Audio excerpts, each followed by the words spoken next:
Hello again. Today is International Philosophy Day.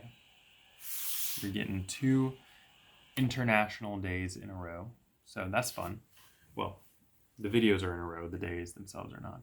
Oh man, this is so crooked. Much better. So, this is not like a day that I'm celebrating, but just an excuse to talk very briefly about philosophy. As many of you who watch these know, that's a very important part of the work that I do when it comes to mental health.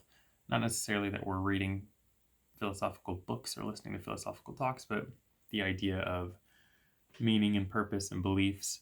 And beliefs are heavily influenced by things like philosophy and religion. So philosophy is integral to thinking. And I know I don't think that people have to invest time in their life to philosophizing and reading philosophy books, but it is a big contributor to thought in the world. So I guess it's more of an encouragement to, if you're the type of person that's into philosophy or you've been thinking about getting more into it or doing a reading in the near future, today's a good day to start that and usher that in. I think some very quick reads that you could consider would be Meditations by Marcus Aurelius. It's a very, very quick read. I would actually argue The War of Art is a philosophical book, even though it's not probably normally classified as that, but that's a very short book. Read it in a sitting kind of thing. I'd say The Code of the Samurai would be another one. You could read very quickly, and it fits more in the realm of philosophy. So those are a couple different ones. And then, of course, you can just look up philosophers and different types of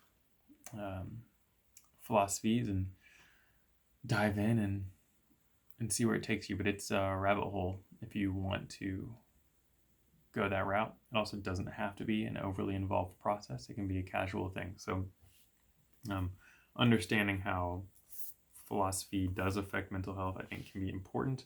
The way that we think about things absolutely affects mental health. And that's kind of the crux of cognitive behavioral therapy, which is one of the most evidence-based and research-backed approaches, is cognitions, how we're thinking.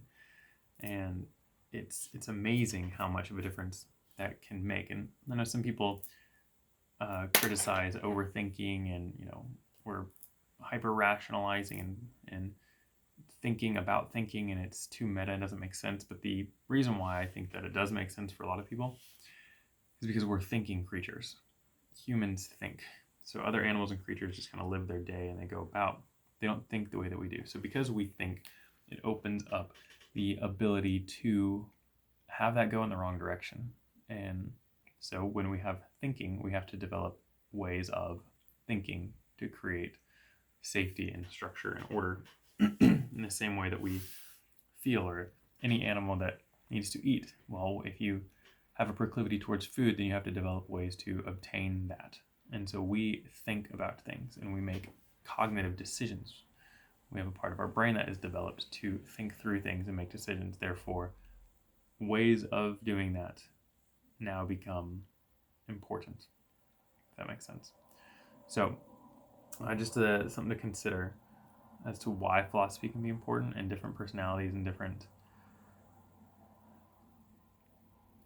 expressions of personhood don't require that kind of deep thought.